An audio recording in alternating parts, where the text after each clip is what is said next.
Welcome to 98.9 Northwest FM. This is CarTorque with Matty J. Another Tuesday night and another just talking cars, I guess. Doing in the studio with James and Alan. How you going, guys? Good. Good. Happy to be here. First time in a while. James back on the show? Yeah, I'm usually in the studio, but usually not on mic because my car knowledge is about nil. Well, that doesn't matter. Like you can still, you know. I mean, I like to look at them, so I mean, I guess that qualifies me a little bit. Like I don't hate cars or anything. No, definitely not. Like, and this just And Fast and Furious. Hashtag Fast and Furious. Hashtag family. Coming soon. The new one is coming soon. Oh, we'll do the special. We can we'll talk about the Fast and Furious towards the end. Because it is coming up. It's the 8th of April, isn't it? I think so. Yeah. So it's family and Dom. Which will be good. And Coronas. And Coronas, yeah. I wonder how much the Corona, the brand, they pay Fast and Furious to Vin Diesel's rolling in that Corona money. Do you reckon they pay him in Coronas? Give him Because he's got a bit of a dad bod lately, so yeah. The beer gut. The beer gut. Anyway, well, I'll start off tonight like I usually do the last few episodes with as a Mario Kart theme song. So with the Mercedes update, the Mercedes update is it was supposed to be here today, and I had to fix up the dash cluster because the old one was working, so I got a new one for it and popped it in, and I got to start it, and then the batteries died, and then so then I couldn't jump it, so I had to get a lift here. Otherwise, you would have seen it today. But it got a new windshield for the roadworthy, which was all covered by mechanic and all that. So, just a pain in the backside. Like I really wanted to bring it today. I have driven it though. I drove it last week because I had to get the first inspection. It drives really nice. It's slow as all hell, but it drives really nice. Well, that's the most important thing. But today it's a bit of a wet day. You could have gone to Mexico. I could have gone to Mexico. Could have went a bit sideways because it has got. I'm pretty sure it's got an LSD as well in it. So it would have been a little bit of fun. But having said that, as per usual, something that I touch usually turns to crap. I'm a pretty terrible wrench on anything, and so that they went to crap real quick. But we're also joining the studio with Luka. How you going, Luka? What's going on? Not much, man. So we got three in the studio. But we'll continue this talk right after our first break. We're going to go to a song by Jamiroquai. They've brought out their new album. I played some of their old stuff last week, and this new album sounds pretty cool. Actually, it's typical Jamiroquai. So usual sounds that you get from them. And this is Jamiroquai with Cloud 9. You're back on 98.9 Northwest FM. This is CarTorque with Matty J. In the studio with Luka, Alan, and James. Look, we'll talk about the illustrious 260E, the big grey, we'll call it the grey turd, and it's so supposed to be today, but no, just dramas and issues and anyway. Long story short, I've organised to be with a club, so I'm going with the King Lake Phoenix Car Club. So they pretty much take any car. They've got like over 6,000 cars in their club, which is pretty, it's a pretty big club. And he's let me know. So I'm gonna go there, take it down there on Friday, and they're gonna suss it out, inspect it, make sure I've got the right roadworthy and everything, and give me the approval so I can go to Vic Roads, and by Monday it should be ready, registered and completely on the road. So the club actually checks out the car themselves. Yeah, they definitely, because they have to do their own inspection. So they'll probably just check engine numbers and stuff like that, and engine and VIN numbers. But so it's. I spoke to the guy today, and he's like, yeah, any car's more than welcome. He's like, So they accept any car that's any car. Well, they're just a club dedicated to getting people some club permits. Well, you could say that. I'm not too sure. I'm not gonna. I'm not hating on that idea. Actually. Well, the more the merrier. I mean, 6,000 members, 6,000 cars in the club, and you times that by the joining fee and the registration fee every year. It's a good wicket. It's not bad. So they're quite cheap compared to other clubs, because other clubs were like But you have to actually pay the club as well every year.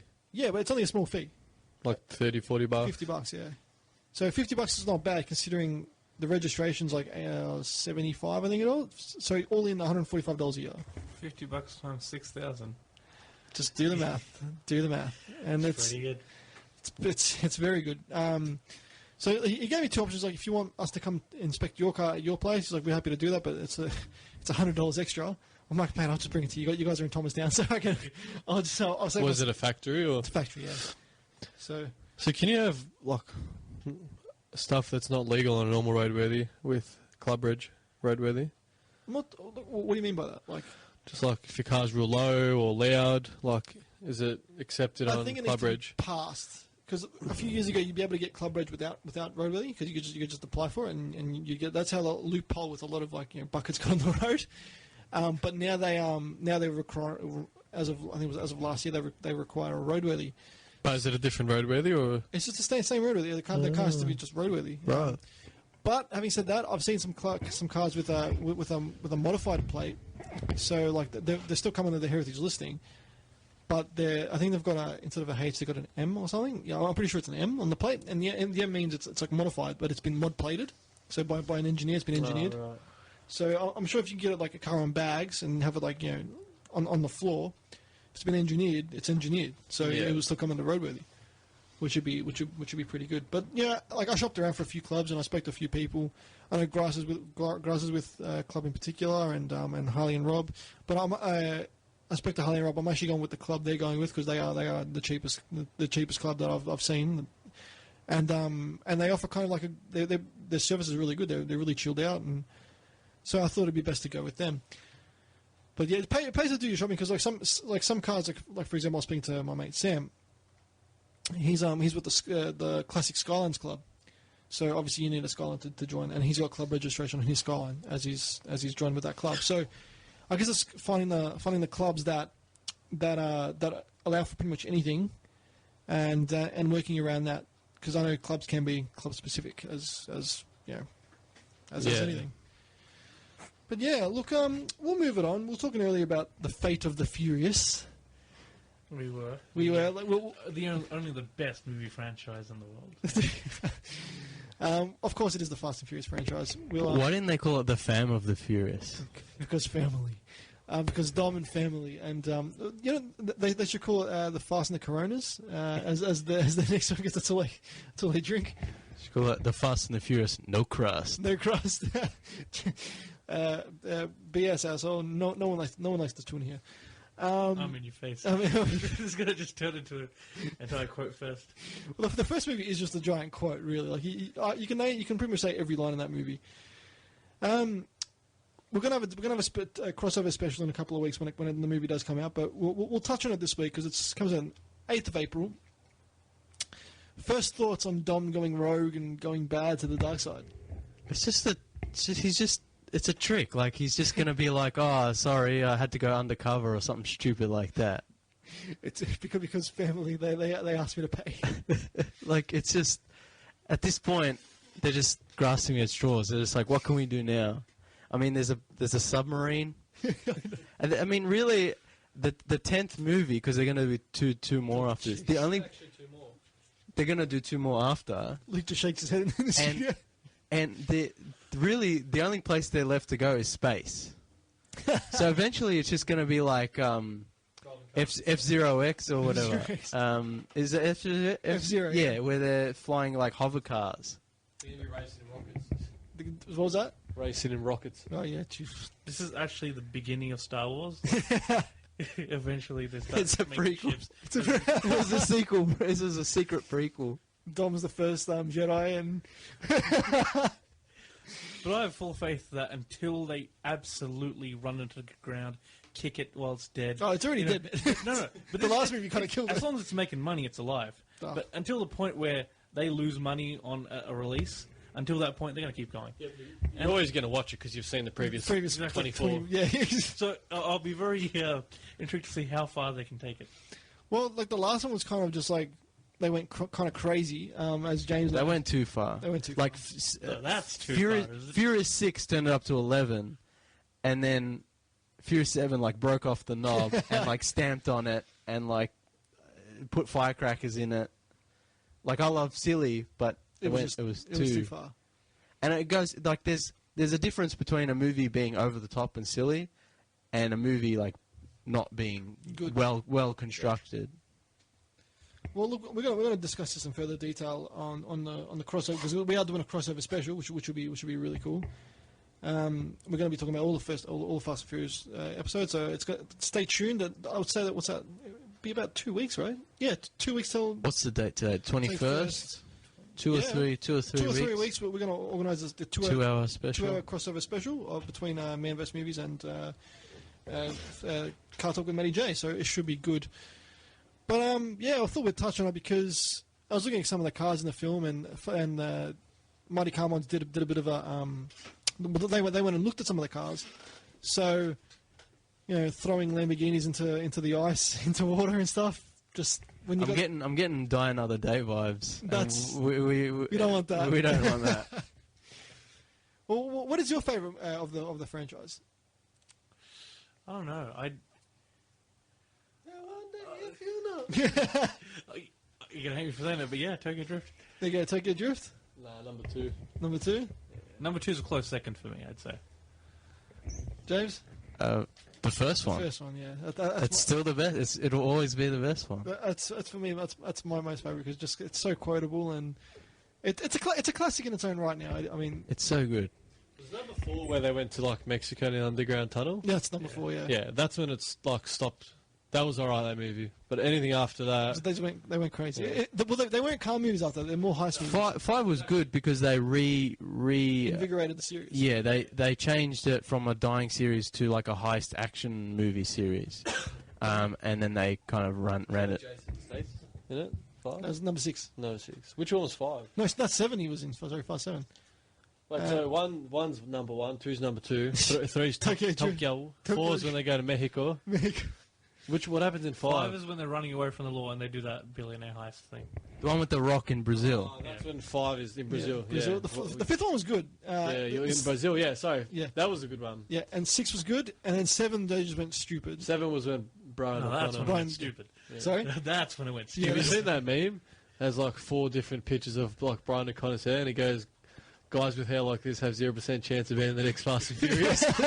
That's so bad. Oh, that's so right. That's so bad. I think I got it. Yeah, here it is.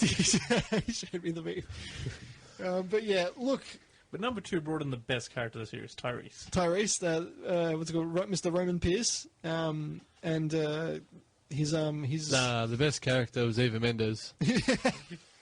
for obvious reasons. But yeah, no, to me the best character was Han from the third one.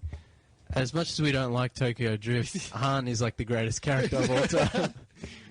He's like the coolest guy, and And he drives an LFA. he drives an LFA in the 5th one, which is just one of my ultimate dream cars. I'm like, that if that makes you the coolest guy in the world. But look, we'll move it on. Turbos versus superchargers. Now, it's a topic we've kind of skimped over a couple of times. We haven't really delved into. I know Luka wanted to talk about the like the pros and cons of each, but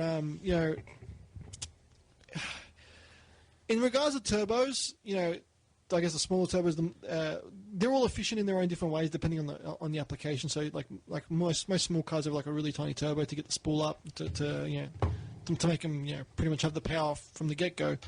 But if you're chasing a high power build, you're going to chuck on like a massive turbo like you see on those like 1200 horsepower Supras.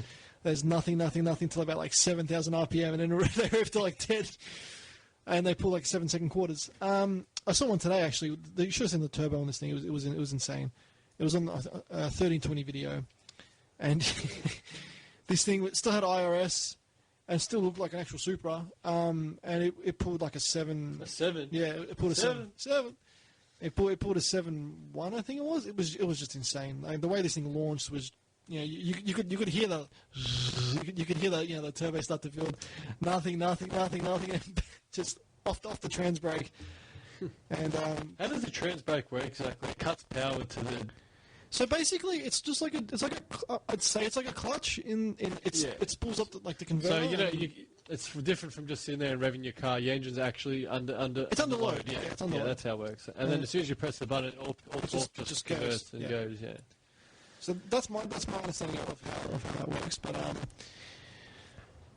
first thing is supercharger. I guess they're both efficient and inefficient in their own ways. Like, you know, superchargers, you get that linear power, but if you want more power of a supercharger, you've got to obviously change the pulleys, you know, just to give them a bit more boost.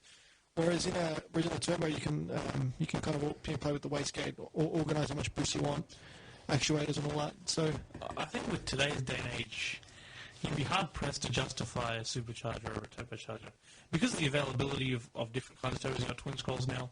Yep. You can do crazy things with Electric turbos. turbo chargers are coming out. they're coming soon. Yeah. So it's, I think in the olden days, I guess with older turbos, the superchargers did have their thing. And I guess if you're after sound, you kind of lose that with the turbocharger. So supercharger is the way to go. Yeah. But I still feel that in this day and age, the turbocharger is definitely winning. What about you, Luka? What's your take on it? Personal preference, I reckon the turbo sounds better, to be honest. Yeah. But You get look, that- superchargers are still good. Just the other night on a private road In Mexico? in Mexico, there was a F6 310 take on XR8 FGX, Jeez, those guys in Mexico, that's pretty cool.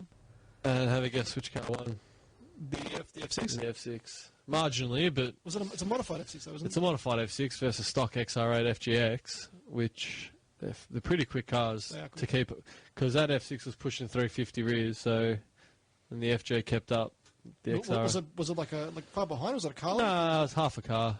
Wow. So yeah, it kept up. But that was from That's from a dig? that's from 50 k's. Oh, it's from a roll, okay. Yeah. From a dig, I'd say probably the XR would I reckon. the 8 would. I reckon it'd be close. Yeah. Well, This is why turbo sound better. You can't go past that sound. the dose. Well, your car's dosing now. Your Yeah, XR6 my car's dosing so- now. I've blocked. So yeah, you've blocked off the blow-off valve and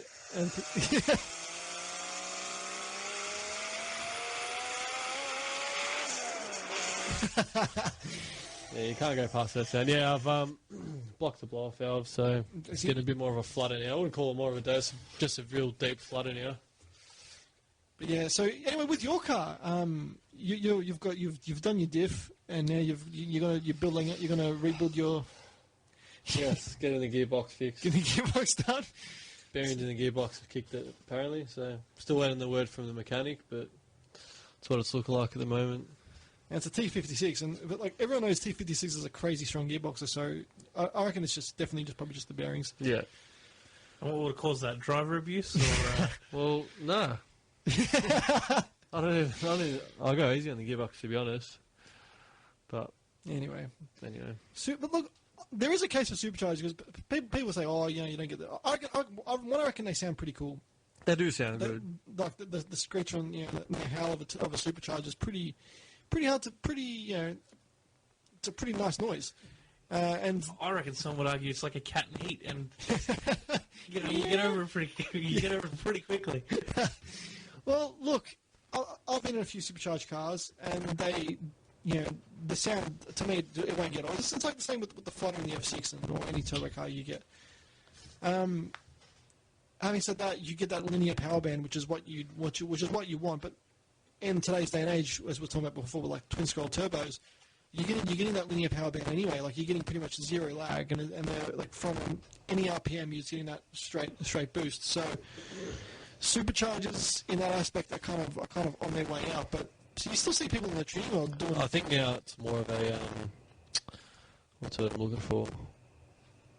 Like, because it's the last XR8, like if they slapped a turbo on the XR8, it'd be a lot quicker, I reckon. But they've already got the XR6 turbo, so they'll do something a little bit different.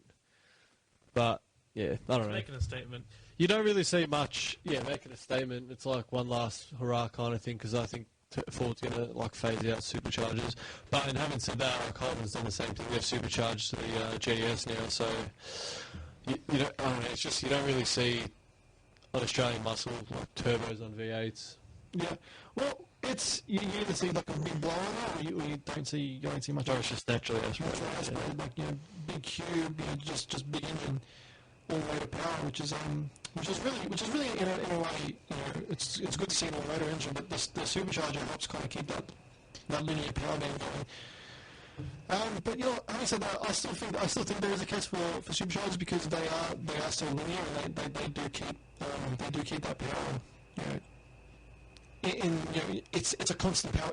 They're very similar to an array, so you can rev them right out and you get your ultimate power at a certain peak, which is what you do with a turbo, but you still get that shove from when the boost kicks in at a certain RPM until its peak. So, which can, in some instances, like some high-powered turbo cars, make them very twitchy to drive because especially in a rear-wheel drive application, if you've got nothing, when you come up to a wet road and you give it a hit and you've got nothing, then it'll just kick out.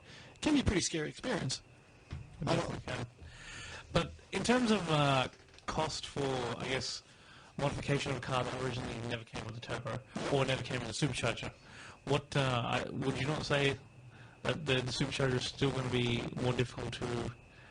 Not necessarily, because like the superchargers in general, they're not that expensive. They're not that expensive. It's a lot less work. You don't have to.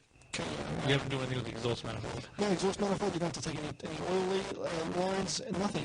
They just It's like a bolt-on. They put this bolt on, and just once you get a trim, like Monte Carlo did that with the 2 MX-5s they had.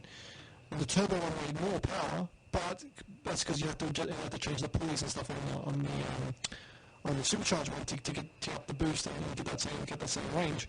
But having said that, it was a lot less work.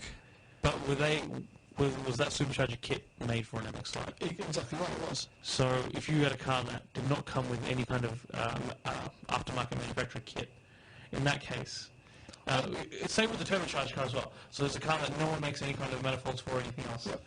In that case, do you still think it'd be easier with the supercharger? I reckon the supercharger is the easier application. Yeah, definitely, because if it doesn't come with any manifold, you have to custom make all the manifold, like exhaust, But then again, with superchargers, there's a few different types. There's centrifugal and there's what's the other one? Centrifugal and I've just got a mental blank. Root style. Yep. So, depending on the application, you can just have it sit there, or if or you can make it part of your manifold, as some applications are. So, depends on what you want, and depends on the application, depends on how much power you want to make. Which gives you a few options instead of turbo, we use like big turbo, small turbo, medium sized turbo. So twin turbo, yeah, there's that option. See it in the GS, the supercharger's like on the bottom of the engine, isn't it? The GS, no, it's on the top. Top? Yep. Yeah, it's right on the top. But like, having said that, turbochargers in general give it. There's a lot more room to play with a turbocharger, and same can be said for a supercharger, but there's a lot more work involved to get. I guess once it's all set up, it's easier to say if you just swap a turbo. Pretty much, you can literally just only have to swap. Yeah, the flange. That's it. Yeah. Which is I guess kind of makes that. If you want to make more power, but if you want to make more, you can change your pulleys, but if you want a bigger supercharger, then you're pushing it to a lot of money. Yeah. Which can kind of hurt the bank and in general your car if you pissed it outside the block. Yeah, there you go. Too much boost. But you know what? Overall, each way's got their benefits. I mean, look, some car companies used both on their one engine. They were twin charging them, so supercharge and a turbocharge, which for example, especially back in the 80s when the turbocharger was like kind of the big thing. Turbo cars back then had a lot of lag, so they used started the turbo. Sorry? Who started the turbo? What car? What do you mean who started it? I don't know, do you know? I know what the first mass-produced car with the turbocharger was. It was a BMW 2002 Turbo. But the 2002? No, it was the model was called 2002. That was the first car that turbos came on cars. And then I think it was Saab that Saab really pushed it for the mass market afterwards. And then you got to the 80s and then everyone just went turbo crazy. I think every company pretty much would have got something turbo. So it wasn't a Japanese thing until later? Well, the Japs got their turbo cars in the 80s. That's when they started playing with the turbos. But the first turbocharged cars started coming out of Europe, which is pretty cool. Like the first turbocharged car was the BMW 2002. But they had monumental turbo failures, which is pretty well recognised because obviously the first turbo car.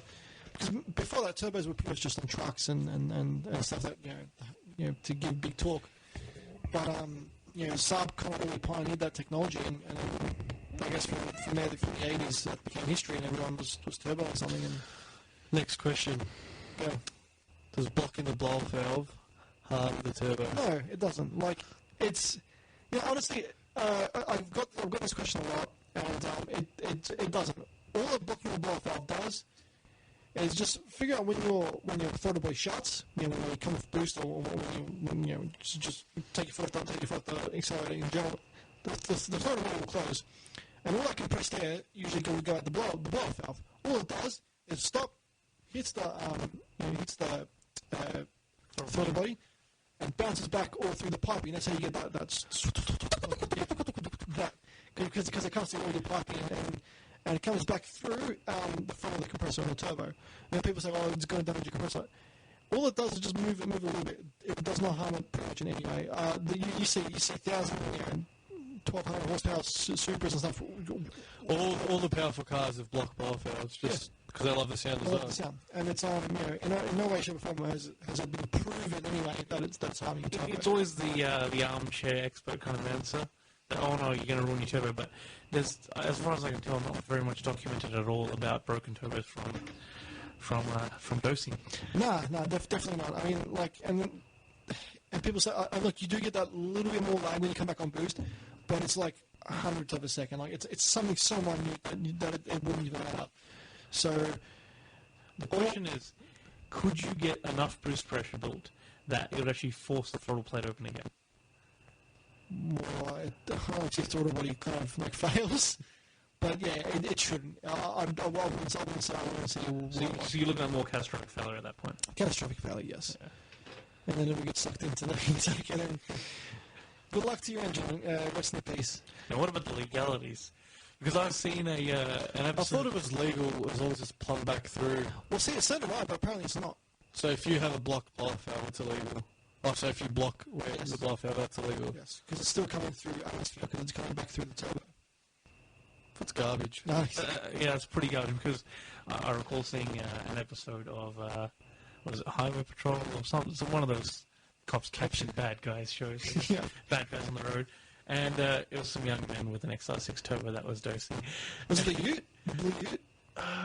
Was the one where they were hiding in the little old folks' home temporarily? No, I can't see that one. What did they say? Well, one of them was a mechanic, and because the police officer obviously wasn't very well versed in car knowledge and alleged that he was doing it for more power and it was a modification of the car. The other individual that was a mechanic, he obviously informed him that it didn't actually make any power. Yeah. If anything, it might rob him a little bit. Just Just so I still think he ended up paying the fine. So Yeah, but look, with a blow valve on, if you put your foot down a little bit before it actually hits gate, then the blow valve doesn't open, yeah, and it still goes through the it's still piping. going, that's exactly right. So it's just, I don't know, some laws. And it's Because just yeah, one of you those know things. that because when I had the blow valve, if I gave it to it, the blow valve opened, you obviously hear the Yeah. But if I let off the throttle before it got to that point, it'd still make a flutter, just not as loud. Yeah. Because it's still going back through the piping. Yeah, that's exactly right. So it's really the same thing. It's the same thing, just on a larger scale, especially with you're dumping a bit more boost, and you're dumping all the boost when you're running up high. Instead of coming through the blow valve, it's just going back through. So, and it's garbage that people say, oh no, it makes your compressor wheels spin backwards. It is not. Think about how fast the turbo's spinning.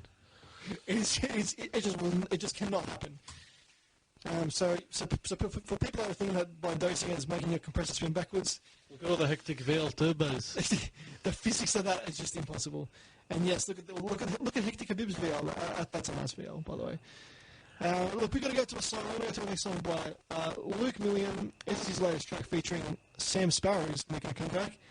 And the song is called Back to the Rhythm. So this is Luke Million featuring Sam Sparrow. You're back on 98.9 Northwest FM. This is CarTorque with Matty J. We're talking during the break about the piping and routing of turbos, and so we'll talk about before because Luka's XR6 turbo he's planning to get it tuned to about 320 kilowatts. And we're talking about during the break, just, is it viable? Is it a good option to make the shorter piping, this, that, and the other? Look, in the long run, I'd say it is, because you're getting rid of that, especially that crossover pipe that sits right above the engine, which Heat soak. Which it will reduce that, which would be a good thing, and it will reduce just your length of piping in general, which is, from what I've heard, a really good thing. Even with the intercooler piping, it reduces that length as well. Yeah, well, I guess it would, because it's not going completely over and backwards and around, because the literally just comes straight out and then goes straight into the plenum. Yeah, exactly right. But we'll have to double check how your cooler comes out, because if your cooler comes out on the top, it might be we might have to go back around and up and through. Yeah. And I know APS make a kit for that, so we might have to suss it out before we get sorted with anything. Yeah. But yeah, again with dosing and stuff, I guess it's not such a bad thing. Like people make, especially with like the centrifugal superchargers, they can make them dose as well, which is pretty damn cool. Because when the throttle body shuts, the piping just comes back through. So, have you seen the YouTube video where the young ethnic man he makes his dad's truck dose? No, I haven't seen that one. There's a guy recording his whole Captiva diesel dosing. He blocked the blow off. He's like, put his phone in there. He goes for a drive. He's just, it's all good fun. All good fun. But I think it's time for the quiz. So, whose turn? Who wants to be in the quiz for today? I've done mine. I've done most of the quizzes, I think so far. So far, recently, yes. But because Luke's still got the top score of 8, so try and beat me. I'm sharing that score with somebody, aren't I? You are with was it Julian? Yeah. But that doesn't count because it's Julian. So it's all me, really. Yeah, it was all you. We can give that 8 scores. Yeah, I'll be happy to do that. What about you? Do you want to have a go on it, Luke? Or I'll go. All right. So this is the CarTorque car quiz.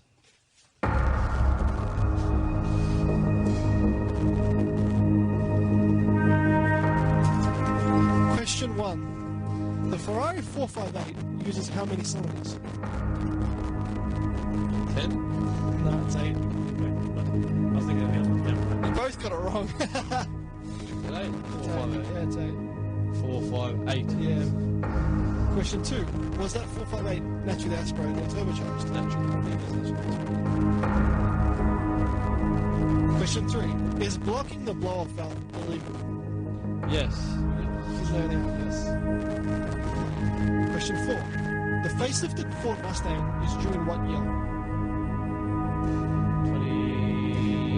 2018. 2018, that's correct. Question 5. What engine are they getting rid of in the what engine are they getting rid of in the Mustang in the United States of America? So they've got 3 engines, V6, 4-cylinder, and V8. What are they getting rid of?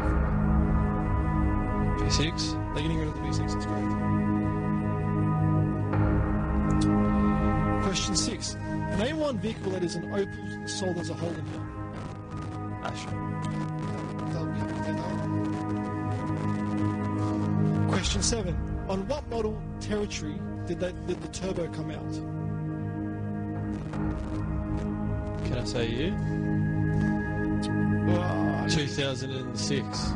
It wasn't the 6, but it was 2006. But what I'll give you 0.5 a point for that because What's the B? They're not B. They're an S series. So I'll give you that. Yeah, I don't know. Then I'll give you half a point. What was it? S. SY. SY. Because you got the year, I'll give you that. I'll give you half a point. Where are we? Question 8. Is the C63 available as a manual? No. That's correct. The HSV Maloo first appeared in what model? VS? Nah, VNVP. Was it VN? Yeah. Shit. I'll see what that looks like. Yeah. It's ugly. In question 10, the BMW E46 M3 had a GTR version. What was the main difference with it? Repeat. BMW E46 M3 had a GTR version. It was made for, I'm pretty sure, it was a homologation car. What was the main difference between it? Engine spec? It was a different engine, yeah, but what type of engine did it have? Turbo? Nah, it was a V8. You've gotten 1, 2, 3, 4, 5, 6, 6.5. Not bad, but 7.5. nah, 1, 2, 3, 4, 5, 6. 6.5. 7. 6.5. You're still equal on the top with Alan there, but yeah, it wasn't too bad. Also, I'll just say the what is it? The VN Maloo looks terrible. It's not a great looking car, but they're actually quite sought after now because they were the first Maloo, and they were you don't really find them around anymore. There's a guy in the States that's got one of those actually. He imported it, and because it's a 25-year-old, well, he can still have it. He can drive it legal, and he's enjoying life. He's enjoying life in it. We're going to go to our last song of the night. We're going to go to a song by Client Liaison. So I'm going to see them this Friday night at the Internet Theatre. They're an Aussie group, so I've been playing a fair bit of Aussie music time with Luke Million and now Client Liaison. So this is Client Liaison with Feed the Rhythm. That was Client Liaison with Feed the Rhythm. This has been CarTorque with Matty J, still in the studio with Alan, James, and Luka. We talked about a few topics tonight, which has been good. Any future mods for you guys? What's happening with your cars? Nothing so far, really. You're planning on the exhaust, though? I'm planning on the exhaust. It's just getting the money together. And then the tune? Yeah. It's just I haven't been paid by the university. I do my fair share of teaching now, and they don't pay me yet, but I need that sweet money for mods. What about you, Luke? Yeah, just as I said, with the turbo side intake, probably maybe a new cooler. And yeah, just retune, so we'll see how we go. So you go from there. Yeah, it doesn't take really much to get big power out of those cars anyway. Well, we're pretty much out of time for tonight anyway, so we'll say goodbye. Stay tuned on Tuesday night because there is plenty more to come up with Biohacker and stuff. Also, tune in every Tuesday night for James' show, 6 p.m. That is Man vs. Movies, Man vs. Movies. And my show at 7. Tune in on a Thursday night as well to 98.9 Northwest FM. You've got Thursday Waffle with Fitzy and Dr. Rock, and Dr. Rock show on a Monday night for your pleasure, which is always good listening, and I'm happy to take requests. So, in the meantime, hopefully next week I will be driving the Merc here, which will be good, because it was supposed to be having it here tonight and didn't go so well. But I'll keep you guys updated. Give our Facebook page a like. That's CarTorque, TORQUE with Matty J. Send us a message if you want to come on the show. If you've got interesting cars you want to talk about, I'll be more than happy to have you on. And in the meantime, stay tuned while I upload my podcast. If you missed any of our previous episodes, you can listen to our podcast on Shout Engine. And now we're on iTunes as well, so we've made the link to iTunes, so you can get our links from our Facebook page. This has been CarTorque with Matty J. Thanks for listening. Stay tuned, and I will see you next time. Take it easy.